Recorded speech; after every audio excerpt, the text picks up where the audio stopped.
Well, hello everyone, and welcome to the Launchpad. My name is Zach Aubert. I'm the founder and CEO here at the Launchpad Network. And here at TLP, it's our mission to inform and inspire the explorers of tomorrow because we believe that space is better together. And today I'm joined by John Shoffner, a STEM advocate, business pioneer, race car driver, and the pilot of Axiom Space's AX-2 mission. John, first off, welcome home. It's a privilege to speak with you today. Well, it's great to be home. Thank you very much for having me on. It's a fun thing to talk about. Before, during, or after? It's been a wild journey. It's been quick, home for a few weeks here. Maybe to get us started for people that aren't too familiar with your background, could you share a little bit about your development of passion for STEM and space exploration, how you first got involved in space? Yeah, well, it's turned out a lot of people, enjoy that story because, I lived it my whole life and didn't pay a lot of attention to it. But I grew up during the age of the original space race in the 60s. Particularly Jim and I was flying. So our Saturday afternoons were full of playing in cardboard boxes, pretending to be Jim and I pilots. We loved the space race. It was easy to fall in love with, and it stayed with me my entire life. I always was talking about space. I did not follow a path that led me to become an astronaut like I might otherwise like to have, but today, thankfully, the door is open for private spaceflight, and I'm all about it. We had a great mission, AX-2. So how did you first come to hear about Axiom Space, and how did you apply? What was that process like? Well, excuse me. I've had a bit of a scratchy voice, been talking a lot the last 2 weeks since we returned. Well, it happened very, very innocently. One morning, my wife and I were having coffee like we normally would. And she noticed a news story about Axiom Space and that you could become a private astronaut. So she said, finally, look, you can finally go to space. So I just reached out to Axiom, started the process of conversation. It took a while to get in contact with them, but it was the early days of their program. But my ambition was to experience what it took and the experience of being an astronaut from the early development of these kinds of programs. I imagine in 10 or 20 years, it'll be very simple, but I wanted to have the early stage beginning. So, I was very eager to participate. So you were selected first as a backup, part of the backup crew for AX-1, and then selected to be pilot for AX-2. Do you remember where you were when you got both those calls, your thoughts, emotions that, hey, I actually was picked to be on a crew? Actually, I was sitting right where I am today, doing what I normally do. Just and the conversation unfolded, and they offered me the role of pilot, and that was a fabulous feeling, actually. So, yeah, it evolved, and I just jumped into it, and we spent 2 years. I think was the total, little over 2 years, the total training cycle for that. You were picked as a backup for the AX-1 mission. It's an interesting place to be, training and developing kind of this camaraderie with a crew. What was it like training with a crew that ultimately you kind of hope that you didn't have to fill in for so they could complete their mission? What was that like? Yeah, well, actually, I train mainly with the flight crew. Is Peggy Whitson and I train together. She's the commander, of course. And we train together generally separately from the other crew. We did not have a lot of, direct interaction with them. They had a full intense training program of their own as the prime crew. So we spent the first year or 8 months training together as pilot and commander in the Dragon capsule. We trained separately at NASA, doing things related to the ISS systems integration, doing emergency simulations in that regard. So it was really a pilot commander training flow for as backup for AX-1. And in that process of being a backup crew, at what point do you kind of get told to stand out? We're not going to put you in. We're going to hold the mission if we have to at that point. What's that kind of cutoff? Is it at quarantine, launch day? I think it happens well before that. Normally about 2 months out or 1 to 2 months out, they are not going to switch a crew out because the backup crew does not take the full training all the way to the end. They will, if there's an issue, they'll generally pause or extend the launch. this is my understanding, and I don't have a lot of insight to this, but this is what I believe I understood correctly, is there's a point up to a point where you're going to receive training as backup to be as effective as prime. And within 2 months, they'll either accelerate the training very quickly, or they will extend the launch date and allow the backup crew to integrate into the systems, because it's a little more than just systems training as a pilot or commander or ISS training. There's a lot of payloads, a lot of science that you also have to back up and catch up on, which we had received no training on up to that point. It was not necessary. So, probably 1 to 2 months out is where, if you get to that stage and you haven't changed a role, then they will probably extend the launch in order for you to catch up on your training flow and get completely familiarized with the details of the mission. Makes sense. There's so much to cover, as you said, with the payloads, and you guys had a lot of science on your AX-2 mission. Can you take us through some of the training that you did with the crew? Maybe some highlights or moments that surprised you that you found easy or uncomfortable or difficult with? Well, one of the first things you do as crew, NASA has had this practice for years and years, and Axiom carried it forward as well, and that was expeditionary skills. And in those cases, they would use the National Outdoor Leadership School based in Wyoming as a training center, where the crew is sent out into a wilderness expedition of some sort. It can be a variety of environments: Alaska, the Wind River Range of Wyoming, deserts, the Arctic, I suppose. Knowles has a very, very broad palette of training environments and trainers that are skilled to put crews into challenging conditions where they have to rely not only on themselves, but also on each other to survive. And it's not survival school, it's really leadership school. How do you develop skills to rely on each other, to depend on each other, and to grow faith and trust? So those are one of the first things that we did that was a challenging environment for everyone. Carrying 45-pound backpacks every day, climbing thousands of feet, through the mountains. We were actually in Wyoming. And that brought us together as a crew very tightly. We remember those days fondly, as painful as they were. Absolutely. It's been interesting seeing kind of those types of trainings occur with the Inspiration 4 and Polaris teams, and then with Axiom as well. Seems like from the general public, a disconnect of, let's go climb a mountain. But as you said, those leadership and that even just bonding of a crew together, it definitely provides that opportunity. Looking towards kind of launch day, you finally get through all the extensive training and you're ready to launch. Going to the ISS, though, there is that quarantine period. I believe it's about 2 weeks. What was that kind of all like, of were your family with you, or was that the kind of point of separation that you were really getting ready to go? Yeah, that's the point of separation.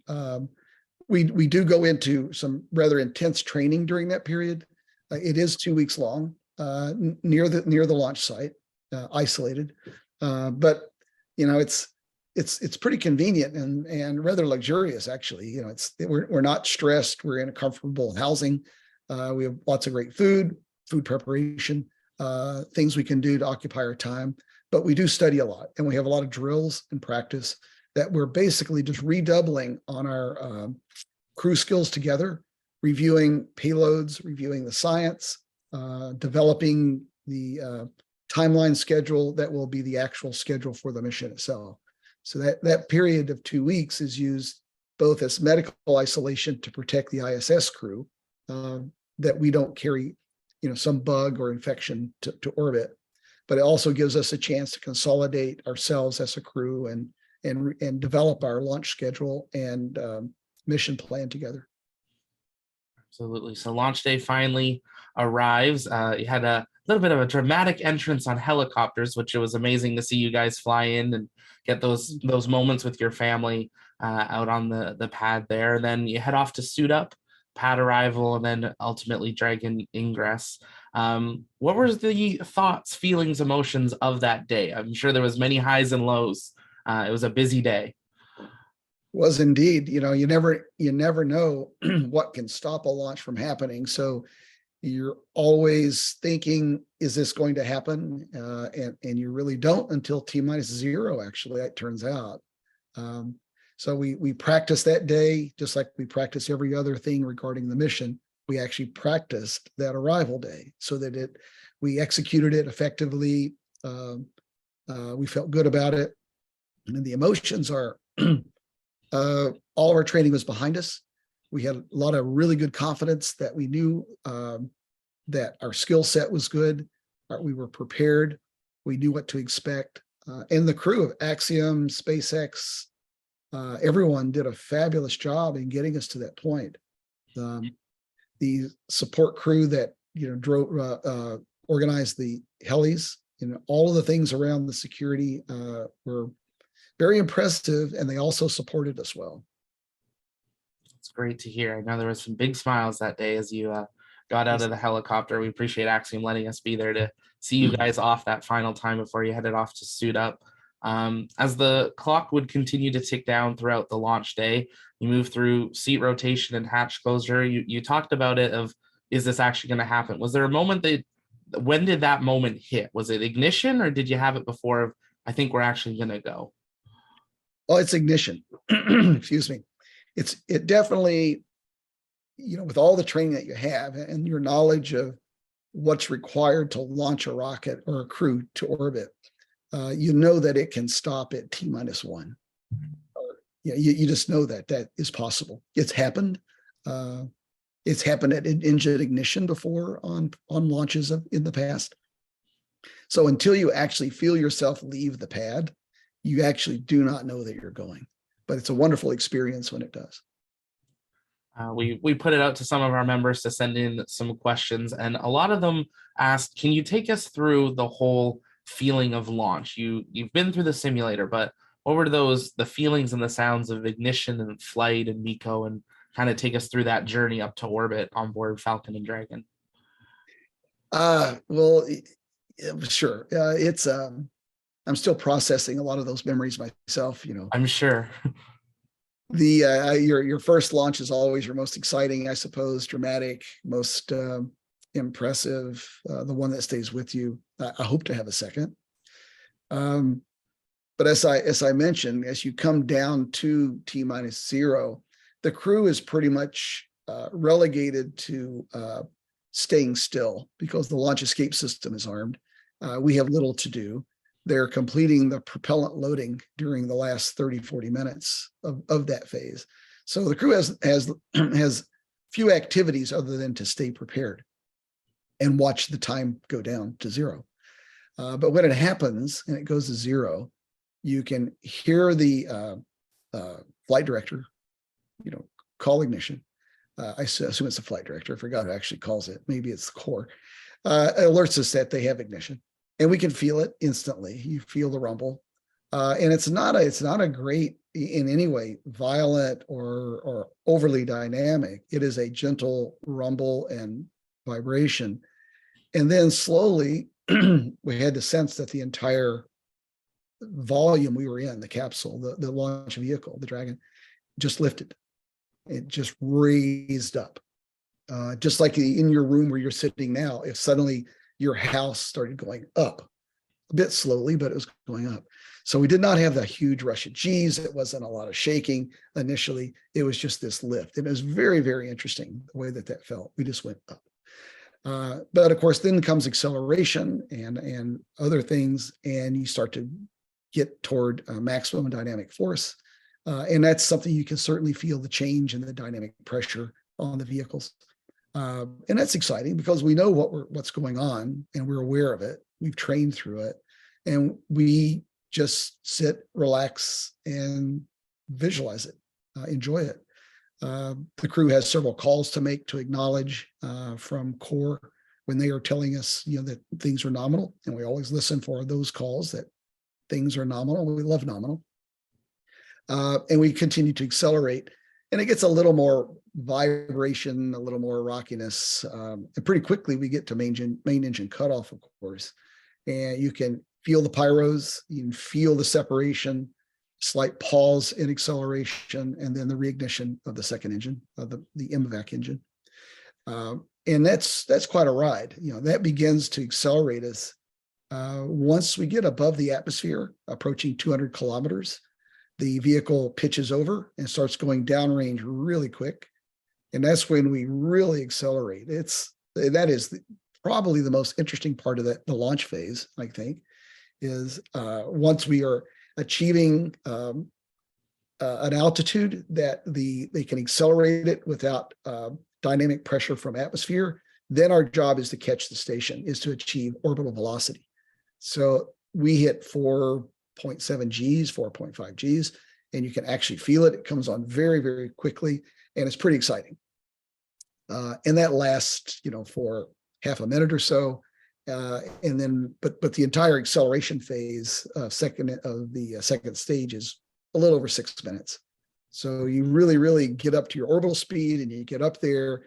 And then the moment you have second engine cutoff, it throws you forward in the harnesses because you stop your thrust element. The vector is cut off instantly, and you're just pitched forward into the harnesses, and you're in 0G. You've had orbital insertion, and you realize, here we are. We are now in orbit. It's quite a fun phase, the whole thing. There's a lot more to it than that, of course, but those are the highlights as I remember them. That's awesome to hear about. It's quite dynamic, the change in Gs, but really interesting hearing how soft of a launch, it really is right at the beginning there. It's gets me more excited to hopefully get to go on one day. They're amazing vehicles. Had you seen a Falcon 9 or a Dragon launch prior to your flight in person? I did. Yeah, I did. I saw AX-1 launch. Yes. So definitely being able to visualize what you were actually doing, having seen a one in person there. You guys had a shorter time between launch to docking than most. What was it like kind of getting free for the first time in Dragon, experiencing microgravity and getting to see our beautiful planet? Yeah, well, that of course is what everyone waits for, right? Is once we achieve orbit, we have a few housekeeping things to do. The Dragon vehicle goes through a series of organizational steps through the computer process of preparing itself to be a vehicle sustaining human life in orbit. So there's some things, and preparing itself for future docking. So we go through that. That takes just a little bit of time, not much. And then we're free to doff our pressure suits. And that's a fun moment because you get to just get into normal clothes, and you're in space in a launch vehicle in normal clothes. Plenty of room in the Dragon. We weren't constrained. We had about a 15-hour window thereabouts to our docking time, which seems like a long time. But by the time you do all the things that are required of a crew to get the cabin organized, get into orbit, get out of one set of clothes into another, maybe get something to eat, conduct a call, medical conference call to confirm that we're all healthy and happy. And the happy part is pretty important. Then you get a little period for sleep. Then you wake up, and it's time to reverse the process and get ready to dock to the ISS. So seems like a long time, but we had plenty to do. And turns out we are so far the fastest launch to docking of a Dragon vehicle so far by a few minutes. So nothing that we did in particular, of course, just the way it worked out. But yeah, it's a very, very dynamic set of activities. The crew is, we could not do that unless our training was complete. And we felt very comfortable and happy doing all of that. Before launch, you guys, I think, had an opportunity to do a multi-day or at least quite a long duration simulation in Dragon, correct? Yeah, we had several of those actually. They're called day in the life sims, at Johnson Space Center at SpaceX. I forgot the terminology of the name of the sim, but yeah, where it involves all the communicators, both at NASA Mission Control, SpaceX Control Center in Hawthorne, the crew, and at Axiom. So everyone's on board for an entire day of 6 or 8 hours, going from launch all the way to a docking phase, as if it were real. And I can tell you that the training, in these types of environments that are conducted today, as they likely always have been in human spaceflight, are real. They feel very complete, such to the extent that during the actual mission, it felt little difference to a training day. We just executed as we were trained. With one important difference is everything floated around us and we were floating, which is kind of cool. But that was very impressive to me, actually, that the actual execution of the flight felt very, very much like a good, solid training day. So there were a few surprises. We worked to stay ahead of the vehicle and the flight ops. So we knew each next step, we were prepared. And it was a well-executed flight, by all parties, I think. It's great to hear the training's that detailed, that it kind of just felt normal. You knew what to do. You felt comfortable. You knew what was next. It really shows that the training with Axiom and SpaceX and NASA, even in a more condensed timeline than we see with NASA astronauts, is still able to prepare you in that sense. As pilot, did you get a chance to take a manual control for a minute or two of Dragon? Did you want to, or did you just let it do its job?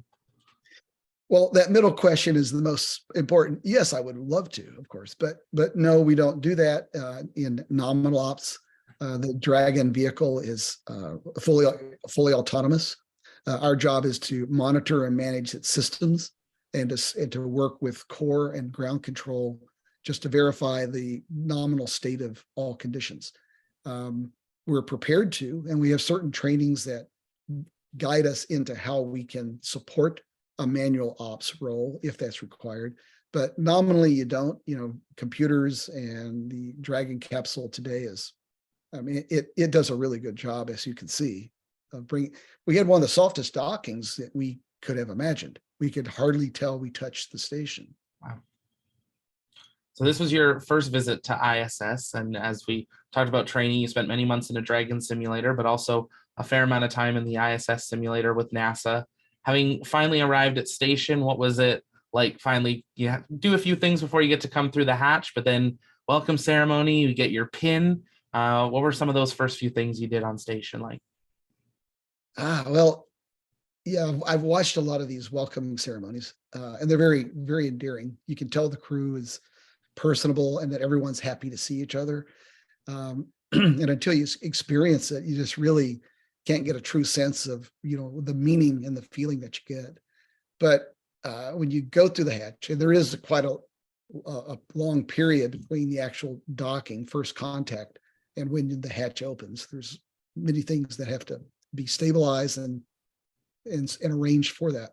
But when you do, and you've changed clothes again, you've come out of your pressure suits back into normal civilian clothes or whatever it is, and then we go through the APAS hatch, through the PMA, and join the crew. They're all waiting for us.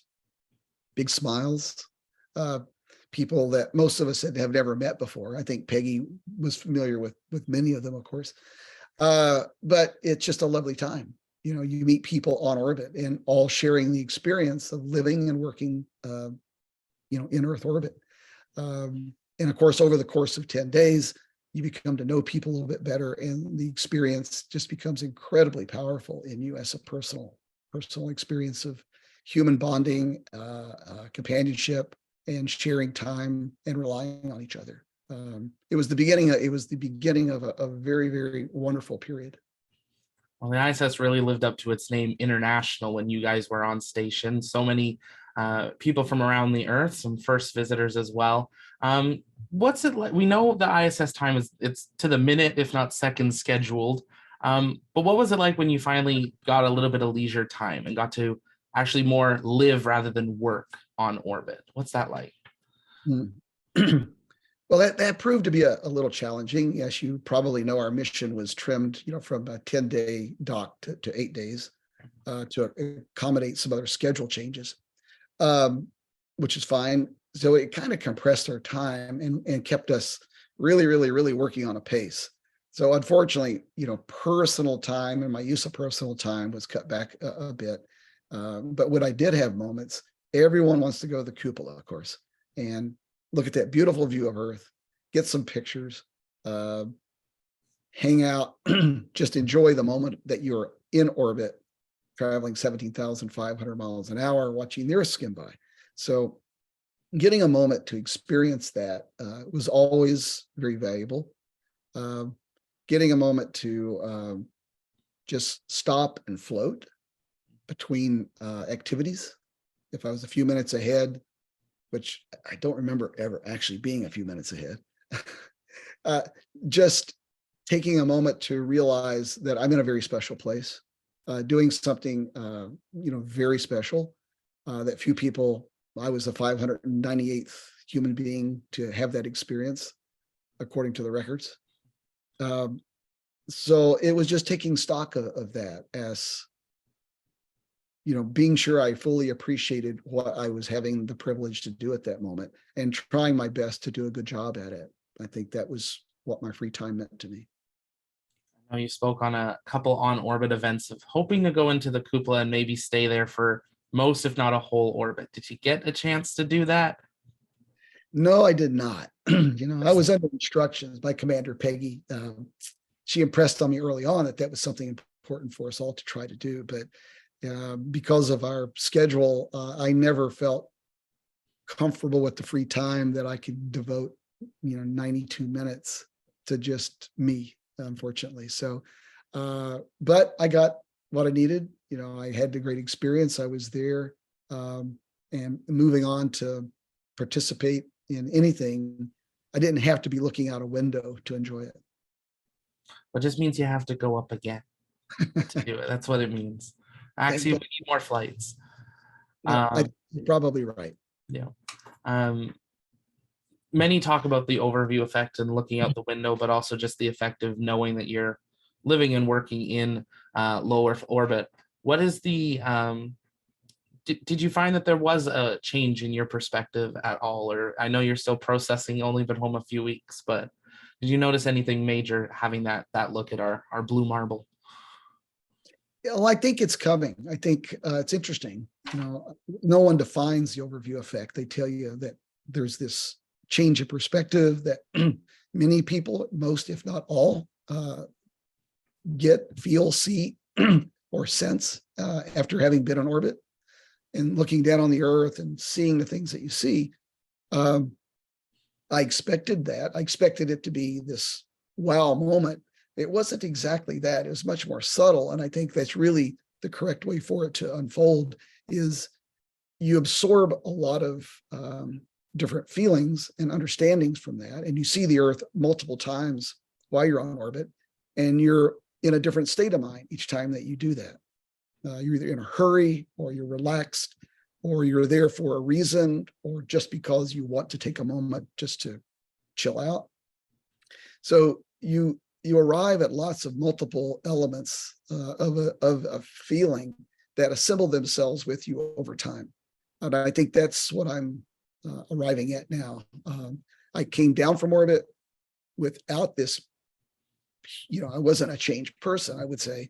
But over the past couple of weeks, having a chance to reflect back, look at some of the images, both inside the ISS doing work, as well as looking out of the wonderful cupola, that I've had now a chance for that to, sort itself out into an overall meaning. And it becomes very powerful and emotional because you experience something that you never have seen before. And that seeing these photons strike your eye that are naked and raw, looking at the Earth and the ISS skimming across the top of the atmosphere in this endless procession of carrying forward the energy of your booster. It just results in a shift of meaning to you in this regard. And I think that takes a while. It doesn't work on a schedule.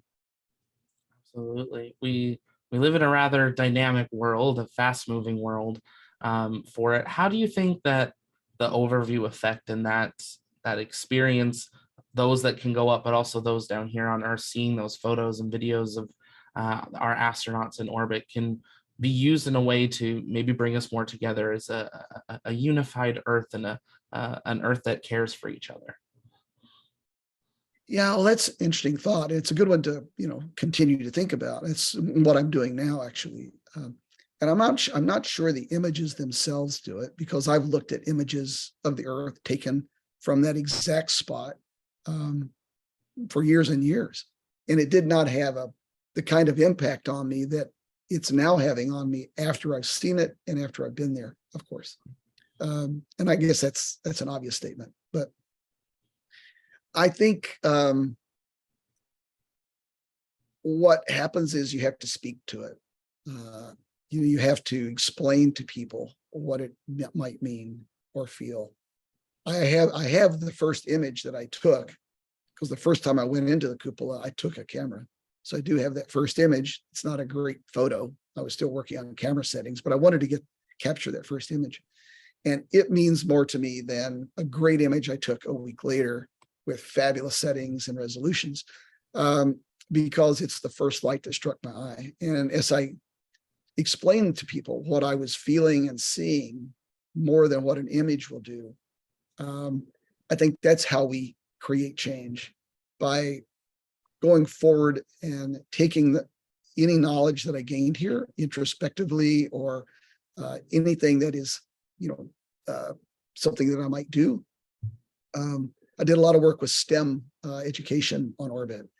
And I think sharing the feelings of what it was like to be there, and what I think is the value that young people can see today in what space means to us, or what taking forward their own vision, like I had when I was 10 and loved space, whatever that they see in themselves and see themselves being, there is a place for that in exploring ourselves, whether you go to orbit or not.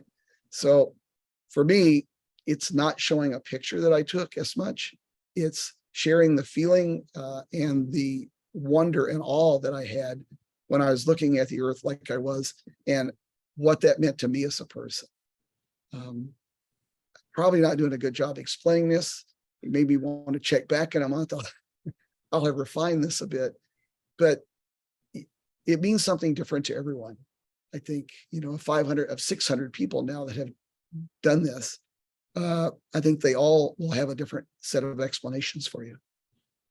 Absolutely. We'll definitely continue the conversation, but it's beautiful hearing the raw thoughts and emotions of that, because you can see that it's overwhelming and it's a lot to process, but also there's so much beauty to it. You started talking about it. You're a huge advocate for STEM. Why do you think STEM is so important now in our education for our youth and young adults? It's becoming a big topic that a lot more people are starting to talk about. It is, and it's not just a new thing. The technology today has brought us a lot of new availabilities in how we teach, and careers and opportunities. And everyone has this sense of who they are. They just have to express it. And doing that as a young person is vastly important, because it helps someone develop themselves along the true lines of the person that they think that they are and what they want to do with their lives. And the feeling of participation and purpose adds a lot of strength to an individual. So when I was 10 and had a vision of what I liked and was not able to execute on it, in large part, some of the school systems don't have resources that can help a young person identify and work directly toward the vision of themselves. Whether that's budgetary reasons or because we haven't assembled all the tool sets today. So today, a lot of that is available. And one of the things I would like to do, and I'm working hard to use this benefit of having come from space, is to help schools understand some of the tools that are available, that there's a huge range of career paths that students can reach out to, whatever they see themselves doing, that there is a home for them in their thoughts, that they can develop along any pathway. I tend to think space related, but it can be any career path. It doesn't have to be space. Absolutely. I love that so much, because I grew up in Canada and obsessed with space, like I think most of us were. And it was something that felt so distant, especially living in Canada rather than the United States. It wasn't a logical kind of pathway to get involved with. So it isn't something you focused on, and I never would have thought about getting into this side of the industry on the media side, actually trying to help cover and document and share that with more people as a way to be involved in space. And I love what you said earlier is, everyone needs to find their passion. and then there's a way for them to get involved. How do you think organizations like even us, the Launchpad, or other people can help improve STEM? You started talking about, some of the budgetary requirements, but how can the everyday person help? Well, talking about it helps. I think from an educator standpoint, they stand at the gateway to opening those doors and listening to what their students are telling them, actually gaining the trust and confidence of the students that they will tell you what they think that appeals to them and show you that what their interests are. And then the schools or the educators themselves need to be prepared to teach to that in some way, to be a resource, to have the conversations with young students, that this is what really interests them. And I really think that that's important and valuable, because it's only when a person is doing the work that they love that they do their best work. And you're really not working at all, right? It's been said for a long time. Finding yourself in a career or a role that you believe in is the challenge and both the key to a person going on and having a successful life and contributing and helping develop what we have here as a world and humanity going forward in any regard, whether it's space flight or just learning to grow food better on our planet. So it's only when people, believe in what their role is and that they are supporting and participating in something. And to do that, starting that when you're 12 years old is even possible. If you have a school or a curriculum that allows someone to get involved in something and to answer their own questions about what excites them. I just think that's thrilling, rather than have someone wait and try to figure it out in college. You burn a lot of good years when you can develop yourself into a role and then use your college years, your later learning years, as a means to really accelerate into that field rather than just start it. It won't work the same for everyone. Everyone's different, of course, but I think we can do far more than we're doing today in using the STEM tools to help bring that bridge forward so that people can jump on it and figure out what really excites them, and then help them learn how to do that. You hosted a number of on-orbit events. It was almost every day we saw you engaging with schools and universities on station. And I remember watching one of them with the ping pong ball and having that live interaction to the school down here. It was really neat to see that in the moment, real world interaction of someone in orbit and a school class auditorium full of students getting to participate and have that live demonstration. What was getting to have those few quick moments, like working with schools in that sense of really bringing that direct connection of living and working in space to school? Oh, those were the highlights of the mission for me, I believe. And I really enjoyed those so very much. You could hear the excitement. You're actually sharing directly, as you said, what orbital mechanics are like, what being in orbit is about. And one of the one of the actual elements here of what I'd like to try to do with this, having been to orbit, is to use what I've learned there and what I've videoed there. We did lots of videos of the types of things you're describing, to bring those to classrooms that teachers can use to get the attention of a young person today. And when you have their attention, then you can teach them something. You can show them how a ping pong ball, how inertia and momentum work, and removing the direct effects of gravity, kind of leave the raw science in front of you to explore. And when a young person gets their eyes wide open and goes, wow, they want to know more, they learn about themselves. They get to ask themselves that question about, wow, that is really cool. Why is that cool? I want to do that.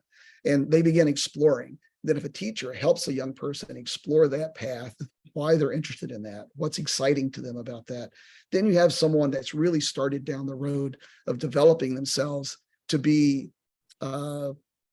something that can really, you don't know what they're going to do in the future. They can bring us a world of advancement in the future. So that's why starting young, getting someone that has that young seed of interest today, igniting that, and helping the teachers in the schools do that with STEM and STEAM related tools is very exciting to me. And that's what those moments were on orbit, talking directly to those students and teachers, and you could hear the excitement. So I know it's real. We did an art contest that showed us a lot about that, which I'm sure you probably saw. We were watching every minute very closely. It was an exciting mission, especially having seen you all at the helicopter arrival and seeing the launch and everything. It was exciting to felt really connected to the mission, having been there in person. So we were cheering every second along the way. Your crew participated in a ton of science and research, as we talked about. Were there some ones that maybe we didn't get to see that were a favorite thing, or something that you found challenging to try to manipulate while on orbit? Well, we did do a lot. I think the entire crew, we participated and developed over 20 direct science experiments for researchers on Earth. One that I did that was probably involved most of my time was with MIT, developing the next generation gravity effects of orbiting physiological mitigation issues, where when you go to orbit or return into and out of a gravity environment, you have physiological effects that are negative. Many of those. We have to exercise a lot in order to mitigate the effects of microgravity, whether it's bone loss or fluid transfers in the body. So MIT has been long in development of a compression garment that mimics the load of gravity across the body, if you wear it a few hours a day. So I did that with some particular protocols that they prescribed, and we collected lots of data. I'm not the first participant in that. Other astronauts have done this.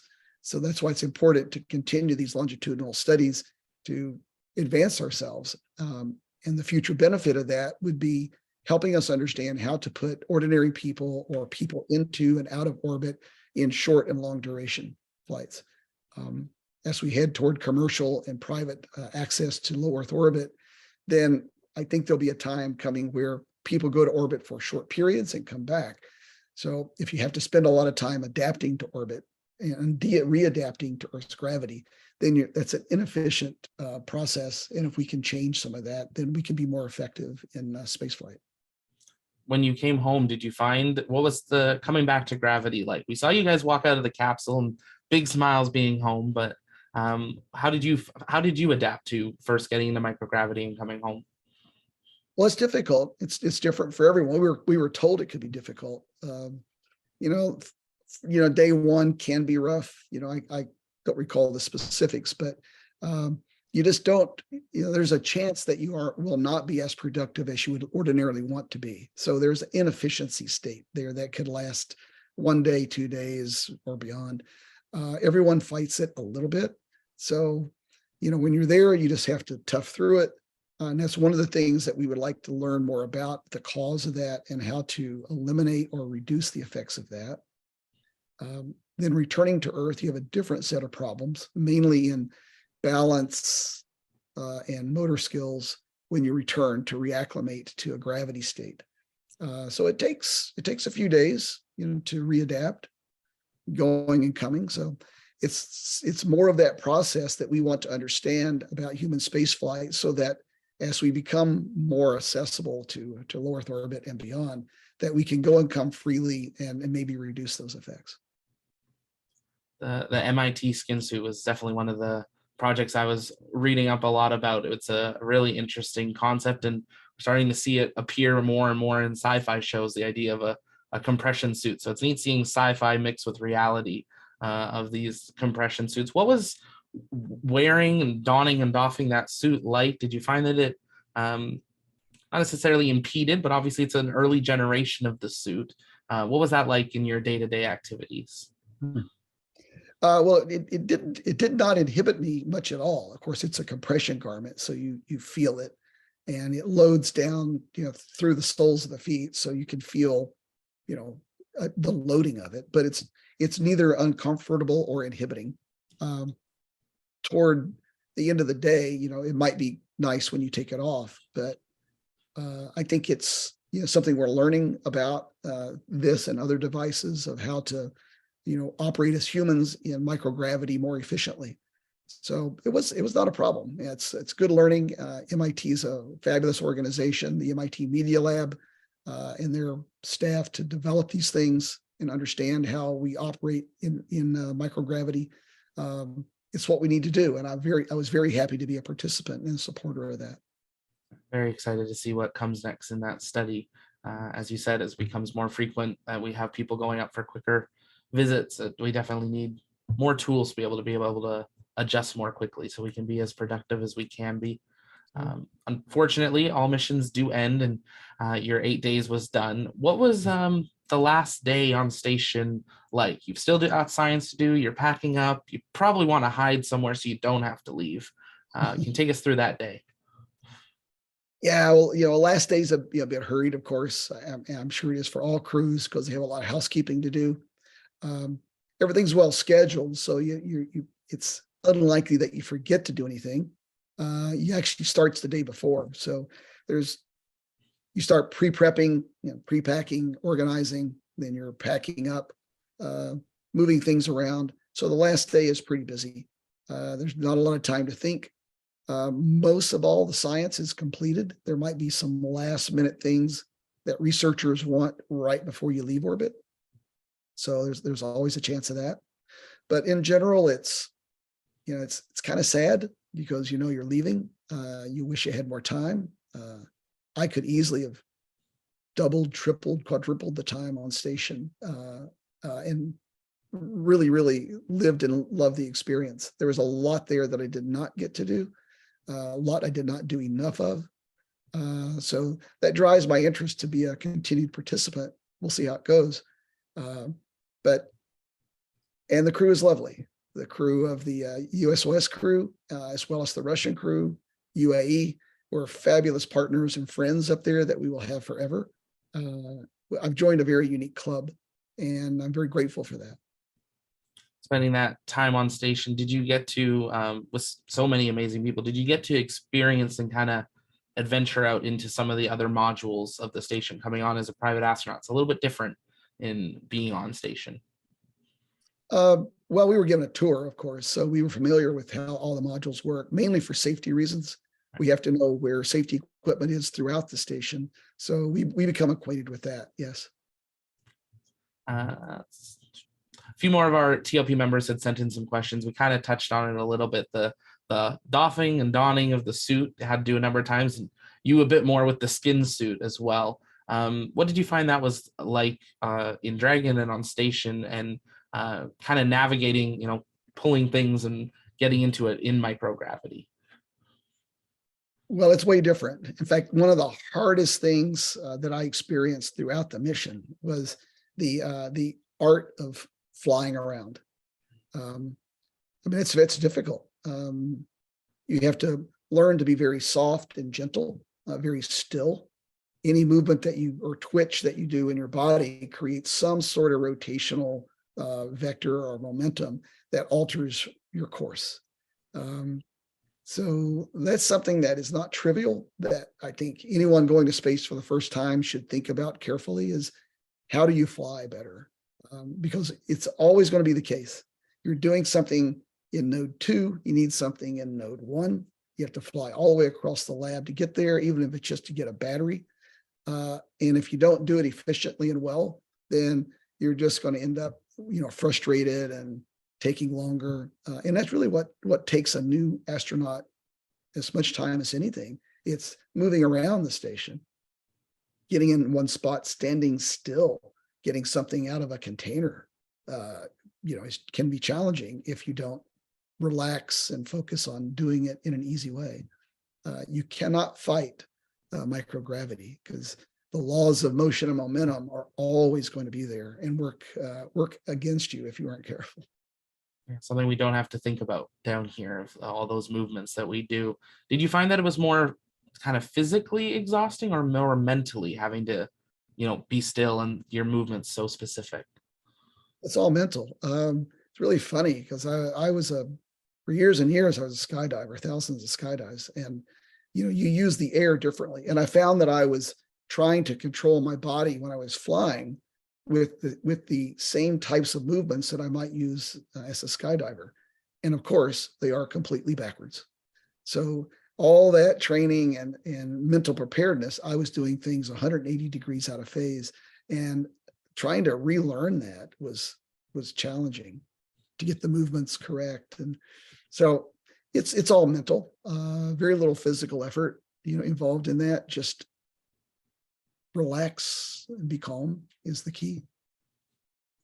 So packed all up, Dragon's detached. We're coming home. Dragon performs its rather long deorbit burn. You're committed to coming home. Can you take us through what that kind of re-entry sounds feels like? We know simulations for launch were really accurate. We're coming home very similar as well. Well, there's no training for reentry like that. I mean, we train the timeline, but just like the launch, you can't train to the dynamics of the feelings. The training vehicles don't provide that. But I was surprised that the reentry was so smooth. There was no, I expected it to be turbulent, as you're coming down in a ball of fire, right? Coming home in a meteor, basically. But it's a very smooth meteor. The transition through the upper atmosphere and the reheating of the vehicle and deceleration is quite strong. We again exceed 4 Gs for a period, but it's fine. You just enjoy the ride, and you know what's going on. You're trained for it. Everything is expected, and everything happens as expected. So it was exciting. When you start the deorbit burn over Australia to land in, at Panama City, Florida, that's quite an extended period. So my hats are off to all the engineers of the world that have evolved here in human spaceflight, where we can actually come out of Earth orbit, 250 miles, 17,000 miles an hour, and hit a target within half a mile. That's pretty amazing. It really is. We've seen Dragon come home 10 times now. The sensations of splashdown, and then having that fast boat crew arrive and make sure Dragon's safe and scooping you out of the water. What was that whole kind of journey like, and getting out of the hatch? When did you get to make your first call back home to the family without using a downlink? Well, fortunately, SpaceX has the requirement that we have calm seas or within limits. So that takes a lot of stress off of the crew. Otherwise, you're experiencing a return to gravity. And then if you add to that any sort of sea effect inside of a closed vehicle, you can imagine it can be very provocative and nauseating. But we did just fine. I think no one felt unnecessarily ill. The crew, the extraction crew, is very efficient. They're to you, and because of the landing accuracy, they're right there. So they get us up on the boat, open the hatch. We've trained and practiced how we are extracted, so that all went as expected. Very smooth. And of course, the key is taking care of yourself as well. You can produce a sickness in a car or a boat or anything if you move the wrong way or look the wrong way. So everyone's trained of how to protect themselves from an aggravated state. So, but we did this great. You slide out, you stand up with a little help, first time in gravity. Smile really big for that camera, that all important camera. Get that shot, and then you go off to sick bay where they do some initial checkouts, and which we were all in great shape. And you get that phone call home. Probably a pretty good phone call.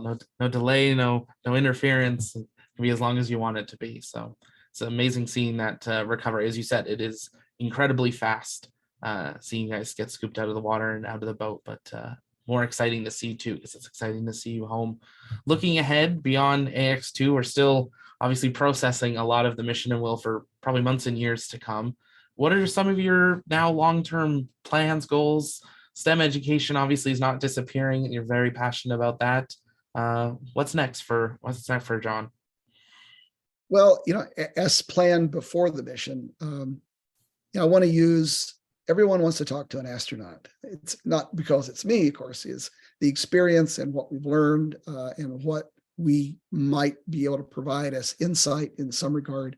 For me, it's STEM education, and primarily, actually not primarily, but purely because I had a direct life experience where my life would have been different, if someone had helped coach me or take me more directly, or I had allowed myself or been more vocal about my ambitions in life, I would have done different things. The things I did were great. I went to space, no complaints. So going forward, I want to use any voice that I might have, better than one that I sound like I have today, of course. But I want to use this position, as long as it can last, to talk to teachers and students, of course, about how we might do things differently or add to. Not that we're doing things wrong, but we can do more. So on orbit, I filmed a lot of activities regarding day-to-day life, some of the physics experiments, some of the interactions, just what is it like to be on orbit? And I think young people, even I like to look at these, young people, when they see these, they get excited, and a teacher can show a video, and we're producing these into little 1 or 2 minute segments to classrooms that a teacher can use to talk about space, to begin a conversation about what do you want to do? Look at all these things that are available, and what the resources that are required to conduct a human space flight are huge. And so many types of industries are touched, so many types of careers are needed, and people of various interest levels, just to launch a rocket, promote it, talk about it, provide communications, provide the food that we eat, help with the clothes and the safety systems, that there are so many interest levels that I just know that young people today will want to be involved. So in the STEM side, these little videos that we were creating now through a foundation that I'm forming to help bring those forward, we hope that they will be conversation starters for teachers, that the teachers can get the students sitting up in their chair just a little bit, asking questions, and then allow that student, and this is the important part, allow that student to ask themselves the question, wow, what do I want to do? How can I be part of this? And once they vocalize that, it becomes real. And then you get the school system and the parents helping that students point down that path, so that everything that they do going forward leads them in a successful direction that satisfies that great inner vision that they have. That's what I'd like to see happen. And that's the result of, and the value that I wanted to bring out of a private astronaut position, going to space with Axiom, was demonstrating that, yes, we go do science, we do lots of outreach, but it's a position that we can create some sense of value and bring it back to Earth that benefits generations going forward. To me, it's an imperative. I have to be able to do that in order to demonstrate this value that is so strong in us all right now. We can go to space. I mean, it's awesome. I love the passion that comes out of that. You can see that it's real, it's exciting, and I appreciate that you recognize the position that you get to hold now and being able to make that, as you said, that generational impact. That's one reason we love getting to do these interviews, shortly after you guys coming home, is going beyond that helmet, getting to know who that real person is. That's the not everyday person, but the everyday person that's gone to go to space and is making this new era of space exploration kind of begin. As kind of to wrap us up, we normally always end our interviews with kind of a similar question of, we're entering this new era of space exploration, and we've talked about it a bit, that there's this new generation that's looking at their future, and space exploration and STEM is a major part of what they're looking to. What would you say to that 10-year-old John today, on what encouragement or inspiration would you say to them on what they should do when looking towards their future, and maybe space being part of that? Well, I would tell them that it's very real, that it's here. The fact that we are doing it now demonstrates that. So it's not going away. Humanity is going not just to space, but deep into space. That's our future. We are natural explorers. And I think that seed of interest and curiosity is in everyone. Some people simply don't exercise it for one reason or the other. So to that 10-year-old that has an interest, that asks them, that even has a hint of an interest, of a question that I think I like this, then do that. do that every day. Do something every day that raises a bit more awareness in you or takes you a little closer to that. That's what gets you there. Unfortunately, it took me far too long to go to space, but the interest was always there. And now I want to capitalize with that to return the favor to those 10-year-olds like I was. There's a picture back behind me. I don't know if you can see it right there.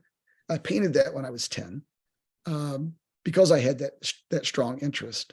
And it's been with me my entire life. I've never been able to forget it. Fortunately, the ability to go to space came, within, before I left the Earth. So yeah, I think that's the role that is imperative for me and others, that if you can go to space, if you can speak to space, the 10-year-olds behind us are the ones that are going to finish the job, or continue, I should say. We've got this opportunity now. It's happening. So I want to see that it's used well. And I think the youth today, I think they're the ones that are going to help us finish what we want to do. Love it. That's a great way to end it. Well, John, thank you so much for your time today and your insight into your incredible mission in this new STEM future that we're all getting to be part of, in this new future that we're seeing. I wish you all the best with the new foundation that you talked about. If there's any way we can help, let us know, because as we said, our mission is that space is better together, but we want to inform and inspire, and that's exactly what you guys are doing with those videos and outreach as well. But thank you so much for your time. Thank you very much. The Perseid Foundation was a foundation that I founded in honor of my mother, who taught me the value of looking beyond myself.